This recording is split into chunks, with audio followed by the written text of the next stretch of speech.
வேத பாடசாலை நிகழ்ச்சிக்கு உங்களை அன்புடன் அழைக்கிறோம்.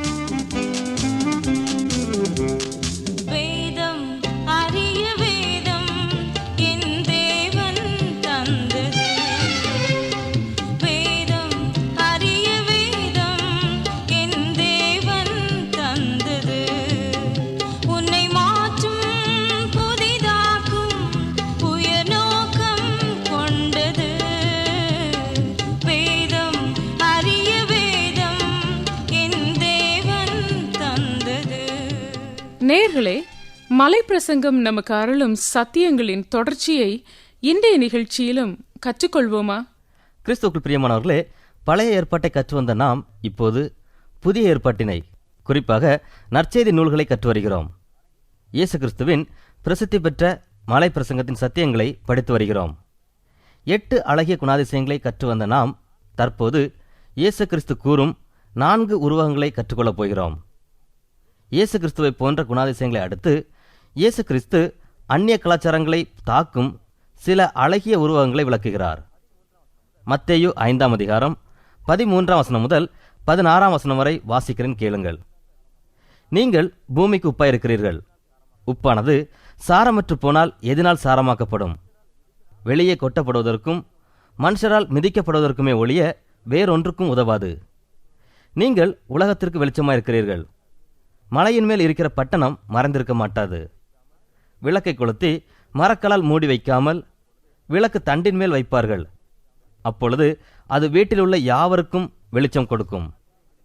இவ்விதமாய் மனுஷர் உங்கள் நற்கிரியைகளை கண்டு பரலோகத்தில் இருக்கிற உங்கள் பிதாவை மகிமைப்படுத்தும்படி உங்கள் வெளிச்சம் அவர்கள் முன்பாக பிரகாசிக்க கடவுது.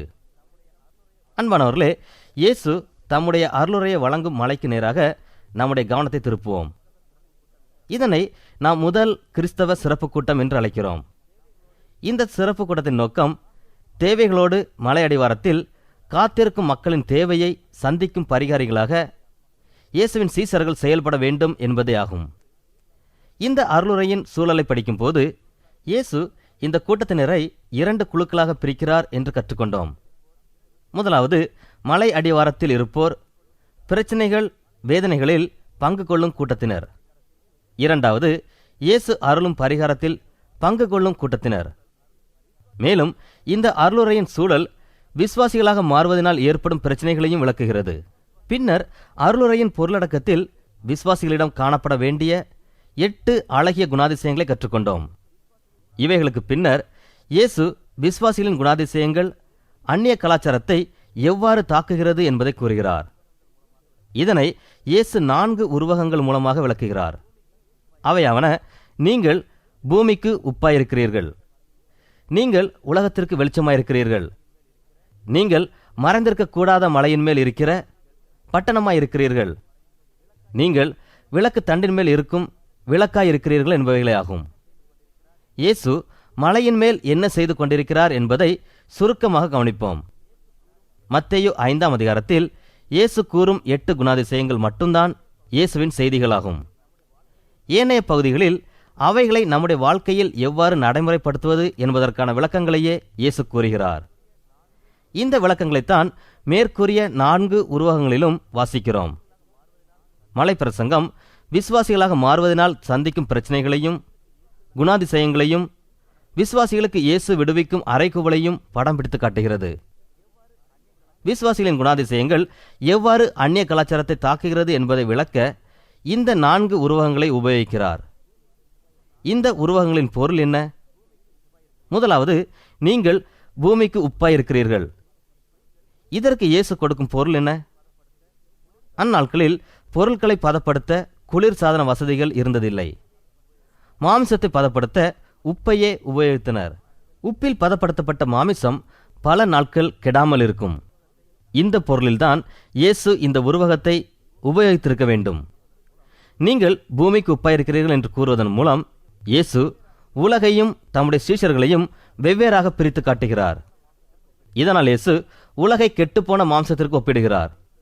மேலும் இயேசு தம்முடைய சீஷர்களை உப்பிற்கு ஒப்பிடுகிறார். இவர்கள் கெட்டுப்போன உலகத்தில் கலக்கப்பட வேண்டும் என்று கூறுகிறார். உலகம் கெட்டுப்போனது என்பதே இயேசுவின் கூற்று. கரைப்பட்டு போன உலகை பாதுகாக்க இந்த அழகிய குணாதிசயங்களை கொண்ட சீஷர்கள் உலகத்தாரிடம் அனுப்பப்பட வேண்டும். மாமிசம் கெட்டுப்போகாமல் இருக்க உப்பானது மாமிசத்தின் மீது தடவப்படுவது போல இயேசுவின் சீஷர்கள் உலகத்தில் தடவப்பட வேண்டும். அது ஒன்றுதான் உலகம் கரைபடாமல் தடுக்கும் வழியாகும். இயேசு கிறிஸ்துவின் சீஷர்கள் பாதுகாப்பவர்கள். கிரேக்க மொழியிலே இயேசு நீங்கள் மட்டுமே பூமிக்கு உப்பாயிருக்கிறீர்கள் என்று கூறுகிறார். விசுவாசிகளின் குணாதிசயம் உலகை ஒழுக்க நெறியில் பாதுகாக்கும் என்று இயேசு கூறுகிறார். நீங்கள் பூமிக்கு உப்பாயிருக்கிறீர்கள் என்ற உருவகம் மற்றுமொரு விளக்கத்தையும் கொடுக்கிறது. ஊதியம் என்ற பதம் உப்பு மற்றும் பணம் ஆகிய இரு வார்த்தைகளால் ஆனது. இந்த பதம் ரோம பேரரசர்களால் அதிகம் பயன்படுத்தப்பட்டது. ரோம பேரரசர்கள் உலக மக்களை தங்களுடைய கட்டுப்பாட்டிற்குள் வைத்திருக்க முயன்றனர். அவர்கள் உப்பின் பயன்பாட்டை அறிந்திருந்தனர். அவர்கள் உயிருள்ள பிராணிகள் உப்பின்றி வாழ முடியாது என்பதையும் அறிந்திருந்தனர். வியாபாரத்திற்காக படகில் பயணம் செய்யும் ஒரு வியாபாரி வருடத்திற்கு 2 முறை உணவுப் பொருட்களை வாங்கி வருவார். அவரிடம் தாங்கள் வாங்கும் உணவுப் பொருட்களில் முக்கியமானது என்ன என்று கேட்கப்பட்டது. அவர் உப்பு என்று பதிலளித்தார். உப்பின்றி யாரும் உயிரோடு வாழ முடியாது. ஆகவே தான் இயேசுவும் இந்த உருவகத்தை உபயோகப்படுத்துகிறார். இயேசு தம்முடைய சீசர்களிடம் மலையடிவாரத்தில் வீற்றிருக்கும் மக்களை கவனித்தீர்களா? அவர்கள் வாழ்க்கையின்றி தவிக்கின்றனர். அவர்கள் பாக்கியவான்கள் அல்ல. அவர்கள் ஆவிக்குரிய ஆசீர்வாதங்களை பெற்றுக்கொள்ளவில்லை. அவர்கள் கிருபையின் காலகட்டத்திற்குள் வரவில்லை. என் பிதா அவர்களுக்கு அருளும் வாழ்க்கையை பெற்றுக்கொள்ளவில்லை. இப்பொழுது நான் கற்றுக் கொடுத்த குணாதிசயங்களை நீங்கள் அனுபவத்தில் பெற்றுக்கொள்வீர்களானால் உங்களுக்கு ஜீவன் உண்டு. நீங்களே இவர்களது வாழ்க்கையின் ஆதாரமாகவும் விளங்குகிறீர்கள். ஆகவே மலையடிவாரத்திற்கு சென்று அந்த மக்களோடு தொடர்பு கொண்டு அவர்களுக்கு வாழ்க்கையை கற்றுக் கொடுங்கள் என்று கூறுகிறார். ஒரு போதகர் கல்வி பயணமாக ஒரு குழுவினரோடு எகிப்தில் உள்ள கெய்ரோ எனப்பட்ட இடத்திற்கு சென்றார். அவர்கள் இஸ்ரவேலர்களின் விடுதலை யாத்திரையை குறித்து கற்றுக்கொள்ள வந்தனர். அந்த பகுதி மிகவும் வெப்பமான பகுதி. அந்த இடமும் அங்குள்ள மக்களும் அவர்களுக்கு வெறுப்பாகவே காணப்பட்டனர். ஒரு நாள் மதியம் அவர்கள் ஓய்வெடுக்க தாங்கள் தங்கியிருந்த 17வது மாடிக்கு சென்றனர். அவர்கள் அறைகள் குளிர்சாதன வசதி கொண்டது. அவர்கள் மிகவும் வெறுப்புடன் காணப்பட்டனர். அந்நேரத்தில் அவருடைய நண்பன் ஒருவன், நான் கெய்ரோ பட்டணத்தை இந்த 17வது மாடியிலிருந்து பார்ப்பதையே விரும்புகிறேன் என்று கூறினாராம். இது போதகருக்கு ஒரு பாடத்தை கற்றுக் கொடுத்தது. தேவன் ஒருவேளை உலகத்தை குறித்து இவ்வாறு எண்ணியிருந்தால் என்னவாகியிருக்கும் என்று சிந்திக்கலானார்.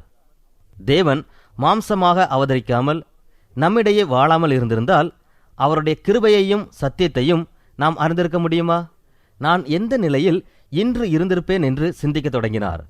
நாம் 17வது மாடி கட்டடத்தில் குளிர்சாதனம் பொருத்தப்பட்ட அறையில் வீற்றிருந்தால் பூமிக்கு உப்பாக இருக்க முடியாது. பூமிக்கு உப்பாக இருக்க வேண்டுமானால் நாம் மக்களிடம் சென்று அவர்களோடு வாழ வேண்டும். உலகத்தாரோடு வாழும்போது மட்டுமே நாம் சீசனின் குணாதிசயங்களை அவர்களுக்கு கற்றுக் கொடுக்க முடியும். உலகத்தார் சீசனின் குணாதிசயங்களை கண்டு அதை தங்கள் வாழ்க்கையிலும் ஏற்றுக்கொள்ள முடியும். நம்மால் இந்த குணாதிசயங்களை வெளிப்படுத்த முடியாது. நம்மில் வசிக்கும் தேவனே இந்த குணாதிசயங்களை நம்மில் வெளிப்படுத்துவார். பரிசுத்த ஆவியானவரின் துணையின்றி நாம் இந்த அழகிய குணாதிசயங்களை மற்றவர்கள் புரிந்து கொள்ளும் வண்ணம் வெளிப்படுத்த முடியாது.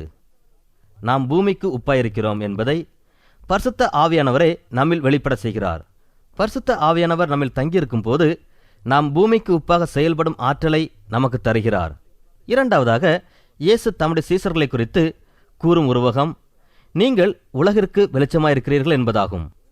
இயேசு இந்த உருவகத்தை விளக்கும் வண்ணமாக கூறுவதெனவென்றால், விளக்கை கொளுத்தி மரக்காலால் மூடி வைக்காமல் விளக்கு தண்டின் மேல் வைப்பார்கள். அப்பொழுது அது வீட்டிலுள்ள யாவருக்கும் வெளிச்சம் கொடுக்கும் என்று கூறுகிறார். உலகமானது இருளில் அகப்பட்டு கொண்டது என்பதை இந்த உலகம் அறிந்து கொள்ளவில்லை என்று இயேசு கூறுகிறார். இயேசு திரளான மக்கள் கூட்டத்தைக் கண்டு மனதுருகிய போது அவர்கள் மேல் இரக்கம் காட்டும்படியாக அவரது உள்ளத்தை அசைத்த காரியம் என்ன தெரியுமா? அவர்கள் மேய்ப்பனில்லாத ஆடுகளைப் போல காணப்பட்டனர். அவர்கள் காணாமல் போயினர். ஆனால் அவர்கள் அதை அறியாதவர்களாக காணப்படுகின்றனர். இந்த அறியாமையைத்தான் இயேசுவின் உள்ளத்தை தொட்டது. இயேசு தம்முடைய 3 வருட கால ஊழியத்தின் இறுதியில் பிரதான ஆசாரியராக ஜெபித்த ஜெபம் யோவான் 17ஆம் அதிகாரத்தில் தரப்பட்டுள்ளது. இந்த ஜெபத்தில் இயேசு 17 முறை உலகம் என்று கூறுகிறார். இந்த ஜெபத்தை கவனிக்கும் போது உலகம் அவருடைய இருதயத்தின் வாஞ்சையாக இருந்தது என்பதை கண்டுகொள்ள முடியும். இயேசு உலகின் மீது அதிக அக்கறை கொள்கிறார். இவ்வாறு உலகின் மீது பாரப்பட்டவராய் அவர் ஜெபிக்கும் போது ஒரு ஆச்சரியமான காரியத்தையும் கவனிக்க அழைக்கப்படுகிறோம்.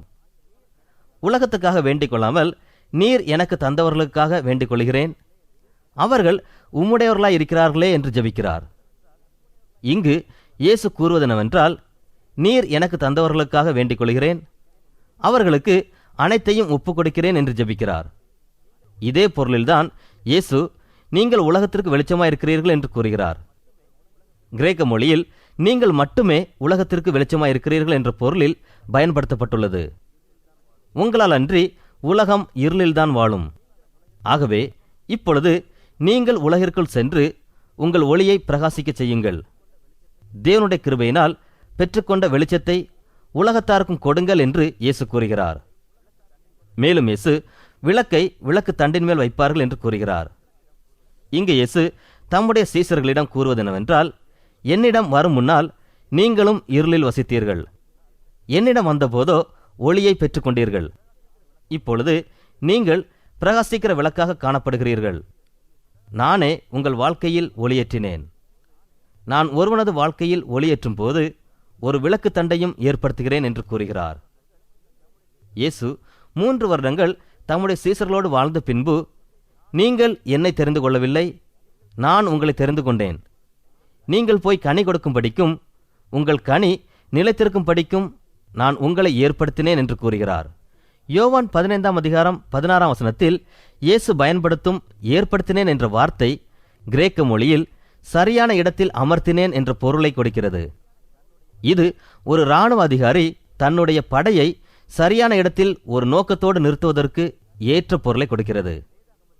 இந்த கிரேக்க வார்த்தை வேதாகமத்தில் 3 முறை மட்டுமே உபயோகிக்கப்பட்டுள்ளது.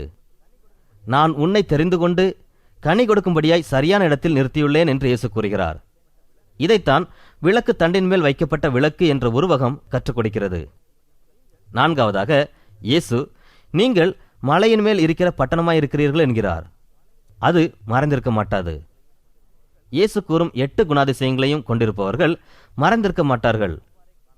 இயேசுவின் வாழ்க்கையும் அவ்வாறே காணப்பட்டது. அவரது வாழ்க்கை மறைந்திருக்கவில்லை. ஒருவன் இயேசுவின் உண்மையான சீஷனாக மாறும்போது அவனது வாழ்க்கை மறைந்திருக்க மாட்டாது. அவன் இயேசுவின் சீடன் என்பது அனைவராலும் அடையாளம் கண்டு கொள்ளப்படும். அவனது வாழ்க்கை பலரது வாழ்க்கைக்கு உப்பாகவும் பலரது வாழ்க்கையில் ஒளி வீசக்கூடியதாகவும் விளங்கும். அன்பானவர்களே, நாம் இயேசு கிறிஸ்துவின் சீஷர்களா? இயேசு கூறும் 8 குணாதிசயங்களும் நம்முடைய வாழ்க்கையில் காணப்படுகிறதா? நாம் இயேசுவின் சீஷர்கள் என்ற உண்மையை நம்மால் மறைக்க முடியுமா? இயேசுவின் ரகசிய சீஷன் என்று ஒருவனும் இல்லை. இயேசு கூறும் குணாதிசயங்கள் நம் வாழ்க்கையில் காணப்படும் போது நம் வாழ்க்கை உப்பாகவும் பிறருடைய வாழ்க்கையில் ஒளி வீசும் வண்ணமாகவும் செயல்படும். மனுஷர் உங்கள் நற்கிரியைகளைக் கண்டு பரலோகத்தில் இருக்கிற உங்கள் பிதாவை மகிமைப்படுத்தும்படி உங்கள் வெளிச்சம் அவர்களுக்கு முன்பாக பிரகாசிக்க கடவது. மத்தேயு 5ஆம் அதிகாரத்திலிருந்து 8 அழகிய குணாதிசயங்களையும் 4 உருவகங்களையும் சுருக்கமாக கற்றுக்கொண்டோம். நாம் மலை பிரசங்கத்தின் மைய பகுதியாகிய குணாதிசயங்களையும் உருவகங்களையும் பொதுவான கண்ணோட்டத்தோடு மீண்டும் அணுக இருக்கிறோம். மத்தேயு 5ஆம் அதிகாரம் 3ஆம் வசனம் முதல் 12 வரையுள்ள அழகிய குணாதிசயங்கள் மட்டுமே செய்தியாகும். மற்றபடி 5ஆம் 6ஆம் 7ஆம் அதிகாரங்களின் ஏனைய பகுதிகள் செய்தியின் நடைமுறை பகுதியாகும். முதலாவதாக இந்த 8 அழகிய குணாதிசயங்களை 2 பகுதிகளாக பிரிக்கலாம். முதல் 4 குணாதிசயங்களையும் ஒரு பகுதியாகவும் அடுத்த 4 குணாதிசயங்களையும் 2வது பகுதியாகவும் பிரிக்கலாம். முதல் 4 குணாதிசயங்களும் தேவனிடத்தில் வரும் குணாதிசயங்களாக விவரிக்கப்பட்டுள்ளது. பழைய ஏற்பாட்டு தேவ மனிதர்கள் தேவனிடம் வரும் அனுபவத்தை பெற்றிருந்தனர் என்று நாம் படித்தது உங்களுக்கு நினைவிருக்கும் என்று நம்புகிறேன். அவர்கள் தேவனுடைய பணிக்காக செல்லும் முன் தேவனிடம் வரும் அனுபவத்தை பெற்றிருந்தனர். அவர்கள் தேவனிடம் வந்து அவரை ஆராதிப்பவர்களாக காணப்பட்டனர். அவர்கள் தேவனிடம் வந்த அனுபவத்தை பெற்றிருந்தபடியால் அவர்கள் ஊழியமும் கனி கொடுக்கக்கூடியதாய் இருந்தது. அதுபோலவே தான் முதல் 4 குணாதிசயங்களும் தேவனிடம் வரும் அனுபவத்தை குறிக்கிறது. நாம் தேவனிடம் வரும்போது தேவன் நம்முடைய வாழ்க்கையில் கிரியை செய்கிறார். திறமைகளை நாம் நம்முடைய தனிப்பட்ட வாழ்க்கையில் வளர்த்து கொள்ள முடியும். உதாரணமாக, இசைக்கருவிகளை நாம் ஒருவரிடமிருந்து கற்றுக்கொள்ளவும் தொடர்ந்து பயிற்சி செய்வதால் அந்த திறமையை வளர்த்து கொள்ளவும் முடியும். அதுபோல நாம் நம்முடைய ஜெப அறையிலிருந்த வண்ணமாக விசுவாசிகளின் குணாதிசயங்களை வளர்த்து கொள்ள முடியாது. விசுவாசிகளின் குணாதிசயங்களை மக்களோடு உறவாடுவதன் மூலம் வளர்த்து கொள்ள முடியும். அதே நேரத்தில் ஒரு சில குணாதிசயங்களை ஜெப அறையிலே வளர்த்து கொள்ள முடியும். முதல் 4 குணாதிசயங்களும் இந்த வகையை சார்ந்தவை. நாம் ஆவியில் எளிமையாய் இருப்பதை கற்றுக்கொள்ளும் முகமாக நம்முடைய ஜெப அறையிலே நம்மை தாழ்த்தலாம். நாம் சாந்த குணமுள்ளவர்களாய் வாழ நம்மை அர்ப்பணிக்கலாம். நீதியின் மேல் பசித்தாகமுள்ளவர்களாய் இருக்கலாம். இவை அனைத்தும் தேவனிடம் வரும் அனுபவமாகும். ஆனால் அடுத்த 4 குணாதிசயங்களை ஜெப அறையில் இருந்தவர்களாக பெற்றுக்கொள்ள முடியாது. 5வது அழகிய குணாதிசயம் இரக்கம் உள்ளவர்கள் பாக்கியவான்கள் என்பதாகும். இரக்கம் என்பது நிபந்தனையற்ற அன்பாகும். மலையிலிருந்து கீழே இறங்கி வராமல் எவ்வாறு நிபந்தனையற்ற அன்பை ஒருவர் மீது செலுத்த முடியும்? இரக்கமுள்ளவர்கள் மலையிலிருந்து இறங்கி வந்து தேவையுள்ள மக்களோடு உறவாட வேண்டும். இரக்கம் குணமுள்ள இயேசு கிறிஸ்துவின் சீசர்கள் சுத்த இருதயத்தோடு மக்கள் மீது நிபந்தனையற்ற அன்பு செலுத்துவார்கள். மலையின் மீது அமர்ந்திருக்கும் ஒருவன் சமாதானம் பண்ணுகிறவனாக இருக்க முடியாது. சமாதானம் பண்ணுகிறவன் பிரச்சனையுள்ள இடத்திற்கு செல்ல வேண்டும். சீஷன் துன்புறுத்தப்படுவதுதான் அவன் மலையை விட்டு கீழிறங்கி பிரச்சனையுள்ள கூட்டத்தாரிடையே ஊழியம் செய்கிறான் என்பதற்கு ஆதாரமாகும். ஆக கடைசி 4 குணாதிசயங்களும் தேவனுடைய பணிக்காக செல்வோரை குறித்த குணாதிசயங்களாகும். மேலும் இந்த 8 குணாதிசயங்களையும் 2 இணைத்து கற்றுக்கொள்ள முடியும். தாங்கள் ஆவியில் எளிமையுள்ளவர்கள் என்பதை கற்றுக்கொள்ளும் போது ஆவியில் எளிமையுள்ளவர்கள் துயரப்படுவார்கள். சாந்த குணமுள்ளவர்கள் நுகத்தை ஏற்றுக்கொள்ளும் போது நீதியின் மேல் பசித்தாகமாயிருப்பார்கள். இரக்கமுள்ளவர்கள் இருதயத்தில் சுத்தமுள்ளவர்களாய் நிபந்தனையற்ற அன்பு செலுத்துவார்கள். சமாதானம் பண்ணுகிறவர்கள் துன்பப்படுவார்கள். மத்தேயு 5ஆம் அதிகாரத்தில் கூறப்பட்டுள்ள அழகிய குணாதிசயங்கள் ஒரு மலையில் ஏறி இறங்குவதற்கு சமம் என்று வேத அறிஞர் ஒருவர் கூறுகிறார். ஆவியில் எளிமையுள்ளவர்கள் பாக்கியவான்கள் என்பது நம்மை மலையில் சிறிது தூரம் அழைத்துச் செல்கிறது. துயரப்படுகிறவர்கள் பாக்கியவான்கள் என்பது கூடுதலாக நம்மை மலைக்கு அழைத்துச் செல்கிறது. பின்னர் சாந்த குணமுள்ளவர்கள் பாக்கியவான்கள் என்பது மலையில் 4/3 பகுதியை கடந்துவிட்டதை குறிப்பிடுகிறது. பின்னர் நீதியின் மேல் பசித்தாகமுள்ளவர்களாய் இருக்க கற்றுக்கொள்ளும் போது மலை உச்சிக்கு சென்று விடுகிறோம். இப்போது நாம் நீதியினால் நிரப்பப்பட்டவர்களாய் மலை உச்சியில் இருக்கும்போது அடுத்த பக்கம் வழியாய் கீழே வருகிறோம். இப்பொழுது நாம் எவ்வாறு காணப்படுவோம்? நாம் நியாயப்பிரமாணங்களை மக்கள் மீது திணிக்கும் பரிசேயர்களாக காணப்படுவோமா? இல்லை. நாம் தூய்மையான உள்ளத்தோடு நிபந்தனையற்ற அன்பை செலுத்துபவர்களாய் காணப்படுவோம். நாம் மலையிலிருந்து கீழே இறங்கி வந்த பின் சமாதானம் பண்ணுகிறவர்களாய் காணப்படுவோம். மேலும் நாம் துன்புறுத்தப்படுவோம். இந்த அணுகுமுறையும் மலை பிரசங்கத்தை புரிந்து கொள்ள உதவுகிறது. இயேசுவின் கூற்றுப்படி இந்த 8 அழகிய குணாதிசயங்களும் நம்மை உப்பாகவும் வெளிச்சமாகவும் மலையின் மேல் இருக்கிற மறைந்திருக்க மாட்டாத பட்டணமாகவும் விளக்கு தண்டின் மேல் எரியும் விளக்காகவும் மாற்றும் என்று கூறுகிறார். இந்த அழகிய குணாதிசயங்கள் மனித தேவைகளை சந்திக்கும் இயேசுவின் பரிகாரமாக பதிலாக கொடுக்கப்பட்டுள்ளது. பூமிக்கு உப்பாக உலகின் ஒளியாக விளங்க விரும்பும் விசுவாசிகள் ஆவிக்குரிய ஊழியத்தின் 4 உண்மைகளை அறிந்திருப்பதும் அவசியமாகிறது. முதலாவது உண்மை, என்னால் முடியாது, ஆனால் தேவனால் கூடும், அவர் என்னோடு இருக்கிறார் என்பதாகும். இந்த உண்மையை நாம் முதல் 2 குணாதிசயங்களிலிருந்து கற்றுக்கொள்கிறோம்.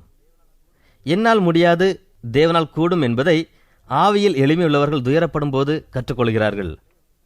முதல் 2 குணாதிசயங்களையும் சுருக்கமாக கூற வேண்டுமானால், என்னால் முடியாது, நான் பரிகாரமாக இருக்க முடியாது, ஆனால் தேவனால் கூடும், அவர் என்னோடு இருக்கிறார் என்று கூறலாம். மூன்றாவது 4வது குணாதிசயங்களையும் இணைத்தே கற்றுக்கொள்ள வேண்டும். சாந்த குணம் நமது விருப்பத்தோடு தொடர்புடையது. புதிதாக இயேசுவை ஏற்றுக்கொண்ட வாலிபன் தன் போதகரிடம் வந்து, ஐயா, என்னுடைய விருப்பங்களுக்கு என்ன நேரிட்டது என்று தெரியவில்லை. தேவன் எதை விரும்புகிறார் என்பதே என் கேள்வியாயிருக்கிறது என்றான். சாந்த குணமுள்ளவர்கள் பாக்கியவான்கள், அவர்கள் நீதியின் மேல் பசித்தாகமாயிருப்பார்கள் என்று கூறலாம். நாம் தேவனுக்கு முன்பாக உண்மையுள்ளவர்களாய் இருப்போம் என்றால் இந்த 2 குணாதிசயங்களையும் சுருக்கமாக கூற வேண்டுமென்றால், ஆண்டவரே, நான் விரும்பவில்லை, ஆனால் நீர் விருப்பமுள்ளவராய் இருக்கிறீர், நீர் என்னோடு இருக்கிறீர் என்று கூறுவோம். நாம் தேவனுக்கு முன்பாக உண்மையுள்ளவர்களாய் இருக்க வேண்டும். நாம் நம்முடைய உணர்ச்சிகளை தேவனிடமிருந்து மறைக்க முடியாது. இப்படிப்பட்ட தருணங்களில் ஒருவேளை நாம் விருப்பமின்றி காணப்படுவோம் என்றால் அதை தேவனுக்கு தெரியப்படுத்த வேண்டும். இவ்வாறு கூறும்போது தேவன், நான் விருப்பமாயிருக்கிறேன், புறப்பட்டு போய் என்று நம்மை உற்சாகப்படுத்துவார். 5ஆம் 6ஆம் குணாதிசயங்கள் சுத்த இருதயத்தோடு நிபந்தனையற்ற அன்பு செலுத்தும் இரக்க குணமுள்ளவர்களை விவரிக்கிறது. தேவனுடைய அன்பை குறித்து சிந்திக்கும் போது தேவன் தம்முடைய சீசர்கள் மூலமாக நிபந்தனையற்ற அன்பை செலுத்துகிறார் என்பதை அறிந்து கொள்கிறோம். மேலும் நான் அந்த அன்பல்ல, தேவனை அன்பானவர், அவர் நம்மோடு இருக்கிறார் என்பதையும் அறிந்து கொள்கிறோம். இந்த அன்புதான் பிரச்சனைகளோடு வேதனைகளோடு இருக்கும் மக்களை ஆற்றி தேற்றுகிறது. அதுதான் தேவ அன்பு. புதிய ஏற்பாடு கூறும் ஒரு ஆற்றல் வாய்ந்த உண்மை என்னவென்றால், தேவன் நம்மோடு இருக்கிறார், நமக்குள் இருக்கிறார் என்பதே ஆகும். தேவன் நம்மோடு இருக்கும்போது அவர் நம் மூலமாக அன்பை வெளிப்படுத்துகிறார். அந்த அன்புதான் மக்களின் தேவைகளை சந்திக்கிறது. 7வது 8வது குணாதிசயங்கள் ஒப்புரவாகுதலின் ஊழியத்தை விவரிக்கிறது. இந்த குணாதிசயங்களை நான் அல்ல, தேவனை செய்தார், ஏனென்றால் அவர் என்னோடு இருக்கிறார் என்று கூறலாம். நாம் தேவனுடைய பணியை செய்பவர்களாக, மக்கள் பிரச்சனையை தீர்ப்பவர்களாக செயல்படும் போது நான் அல்ல, தேவனை செயல்படுகிறார் என்று திட்டமாய் கூற முடியும். இயேசு கிறிஸ்து கழுதை குட்டையின் மீது ஏறி எருசலேமுக்கு பவனியாக செல்லும் போது இயேசுவின் பின்னே வந்தவர்கள் ஆர்ப்பரித்தார்கள். இப்பொழுது அந்த கழுதை குட்டி இந்த ஆர்ப்பரிப்பு ஆரவாரம் எல்லாம் எனக்கே என்று நினைத்தால் அது எப்படி இருக்கும் என்று யோசித்து பாருங்கள். அதுபோலவே உங்கள் மூலமாக தேவன் ஒருவரது வாழ்க்கையில் கிரியை செய்தால், உங்கள் மூலமாக ஒருவர் தேவனை தன் சொந்த இரட்சகராக ஏற்றுக்கொள்வாரானால் அவர் உங்களிடம் வந்து நன்றி கூறுவார். அப்பொழுது நீங்கள் செய்ய வேண்டுவது என்ன தெரியுமா? கழுதை குட்டியாகிய எனக்கு நன்றி செலுத்தாதீர்கள், தேவனுக்கு நன்றி செலுத்துங்கள் என்று சொல்ல வேண்டும். அந்த பெருமை உங்களுக்குரியதல்ல. பொதுவாக ஊழியர்கள் தவறி போவதற்கு ஒரு காரணம் புகழும் ஆர்ப்பரிப்பும் தான். ஒரு ஊழியரின் ஊழியம் கனி கொடுத்து கொண்டிருக்கும் போது அவரை குறித்து அநேகர் புகழுவார்கள். இந்த புகழை அவர் ஏற்றுக்கொள்ளும் போது பெரிய பிரச்சனையில் சிக்கிக்கொள்வார், பெருமைப்பட ஆரம்பிப்பார். அந்த புகழ் அவருக்குரியதல்ல. அவர் கழுதை குட்டியாக இயேசுவால் உபயோகப்படுத்தப்பட்ட வாகனமே. வேதாகமம் 2 கழுதை குட்டிகளை குறித்து பேசுகிறது. என்னாகமத்தில் பேசும் கழுதை குட்டியை வாசிக்கிறோம். தேவன் பேசுவதற்காக ஒரு மனிதனை தேடினார், ஒருவரும் ஆயத்தமாயில்லை. ஆகவே தேவன் கழுதை குட்டி மூலமாய் பேசினார். பின்னர் மத்தேயு 21ஆம் அதிகாரத்தில் எருசலேம் வந்த இயேசு கிறிஸ்து உலகிற்கு தம்மை வெளிப்படுத்தினார். அவர் கழுதை குட்டியில் பயணித்து வந்தார். அவர் பவனியாக வரும் முன் தம்முடைய சீஷர்களை அழைத்து கழுதை குட்டி எங்கே கட்டப்பட்டுள்ளது என்று கூறினார். அவர்கள் அந்த கழுதை குட்டியை கட்டவிழ்க்க வேண்டும். யாராவது நீங்கள் என்ன செய்கிறீர்கள் என்று கேட்டால் அவர்கள் ஆண்டவருக்கு வேண்டும் என்று கூற வேண்டும். அந்த கழுதை ஆயத்தமாக இருந்தது. ஆனால் இன்று தவறான ஒரு அபிப்பிராயம் அல்லது உபதேசம் பரவி வருகிறது. அது என்னவென்றால், தேவன் சிறந்த காரியங்களை சிறந்தவர்களை கொண்டே செய்கிறார் என்பதுதான். இது உண்மையல்ல. திருச்சபை வரலாற்று புத்தகமாகிய அப்போஸ்தல நடவடிக்கைகள் கூறுவது என்ன தெரியுமா? தேவன் சிறந்த பணிகளை மிகவும் சாதாரணமானவர்களை கொண்டே செய்கிறார் என்ற செய்திதான். ஏனென்றால் அவர்கள் ஆயத்தமாக உள்ளனர். நாம் ஆயத்தமாக இருக்கிறோமா என்பதைத்தான் தேவன் எதிர்பார்க்கிறார். இயேசு இன்றும் தமது சபையை கட்டி எழுப்ப திறமை மிக்கவர்களை தேடவில்லை. அவர் ஆயத்தமாயிருக்கும் சாதாரண விசுவாசிகளையே தேடுகிறார். ஆயத்தம்தான் பெரிய திறமை. மனித தத்துவத்தை கற்றுக்கொள்ளும் அறிஞர்கள் நான் என்ற எண்ணம் என்னால் முடியும் என்ற நிலைக்கு அழைத்துச் செல்லும் என்று கூறுகின்றனர். என்னால் முடியும் என்பது ஒருவனது திறமைகளை பொறுத்தது. உனக்கு திறமை இருந்தால் ஒரு செயலில் ஈடுபடு என்று கூறுகின்றனர். இயேசு அழகிய குணாதிசயங்களை கற்றுக் கொடுக்கும் போது இந்த கருத்தை கூறவில்லை. இந்த குணாதிசயங்களை படிக்கும்போது தேவனால் கூடும் என்பது என்னால் முடியும் என்ற நிலைக்கு அழைத்து செல்கிறது என்பதை புரிந்து கொள்ள முடியும். இங்கு நாம் யார் என்பதல்ல, தேவன் யார் என்பதே. நம்மால் என்ன செய்ய முடியும் என்பதல்ல, மாறாக தேவனால் என்ன செய்ய முடியும் என்பதே. நாம் எதை விரும்புகிறோம் என்பதல்ல, தேவன் எதை விரும்புகிறார் என்பதே முதன்மை பெறுகிறது. நாம் பூமிக்கு உப்பாகவும் உலகிற்கு ஒளியாகவும் மாறும்போது நாம் தேவனை துதித்து நான் அல்ல, தேவனே இவைகளை செய்தார், ஏனென்றால் தேவன் என்னில் வசிக்கிறார் என்று கூறுவோம். அன்பானவர்களே, கடந்த சில நாட்களாக மலை பிரசங்கம் அமைந்த சூழலையும் அதன் பொருளடக்கத்தையும் கற்று வருகிறோம். தேவனுடைய பணிக்கு நாம் ஆயத்தமாயிருக்கிறோமா என்ற கேள்வி எழுப்பப்படுகிறது. இந்த குணாதிசயங்களை நம்முடைய திறமையால் வளர்த்து கொள்ள முடியாது. நாம் ஆயத்தமாயிருக்கும் போது நான் அல்ல, தேவனே என்பதை அறிக்கை செய்யும் போது தேவன் நம்மில் இந்த குணாதிசயங்களை வளரச் செய்து நம் மூலமாய் பெரிய காரியங்களை செய்ய வல்லவராயிருக்கிறார். நாம் பூமிக்கு உப்பாகவும் உலகிற்கு ஒளியாகவும் மாறுவோம். கருத்தோடு இந்நிகழ்ச்சியை கேட்டமைக்கு நன்றி கூறுகிறோம். எங்கள் முகவரி வேத பாடசாலை, தபால் பெட்டி எண் 34, திருநெல்வேலி 2, தமிழ்நாடு. மீண்டும் கூறுகிறோம், வேத பாடசாலை, தபால் பெட்டி எண் 34, திருநெல்வேலி 2, தமிழ்நாடு.